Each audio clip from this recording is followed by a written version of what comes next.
মাথা ব্যথা দূর করতে সাহায্য করে। কলা আমাদের হচ্ছে ইলেক্ট্রোলাইটের ইমব্যালেন্সটা হইতে দেয় না। একটা কলা খেতে পারেন আপনি ডেইলি, তাতে হচ্ছে আপনার ইলেক্ট্রোলাইটটা ইমব্যালেন্স হওয়ার প্রবণতাটা কমায় দিবে। যাদের ইলেক্ট্রোলাইট ইমব্যালেন্স হয়ে যায়, যেমন অনেকদিন পর্যন্ত ডায়াবেটিসের ওষুধ, প্রেশারের ওষুধ, বয়স্ক লোকজন তারা যদি হচ্ছে কলা খায়, তাহলে হচ্ছে তার ইলেক্ট্রোলাইট ইমব্যালেন্স হওয়ার প্রবণতাটা কিছুটা কমে। এছাড়া হচ্ছে ফাইবার কনস্টিপেশন, বয়স হয়ে গেলে অথবা গর্ভকালীন অবস্থায় আহ, অনেকেরই হচ্ছে কনস্টিপেশন হওয়ার হয়ে যায়। তো তাদের মুভমেন্ট হচ্ছে কমে যায়, এতে করে হচ্ছে কনস্টিপেশন হয়, অনেকেরই হচ্ছে হয়ে যায়। তো কলাতে আছে প্রচুর পরিমাণ ফাইবার, এতে করে হচ্ছে কলা পায়খানা নরমাল করতেও সহায়তা করে। এছাড়া হচ্ছে আমাদের ব্রেনকে সতেজ রাখে এবং আমাদের যাদের মাথা ব্যথা থাকে মাথা ব্যথা কমাইতে সহায়তা করে।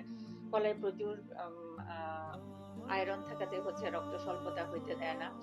তো কলার গুণাগুণ শেষ করা যাবে না, অতএব বলা যায় হচ্ছে সবচেয়ে সহজলভ্য, সহজে কেনা যায়, সহজে পাওয়া যায়, প্রতিদিনই হচ্ছে প্রতিদিন খাবারে কলা রাখা প্রয়োজন।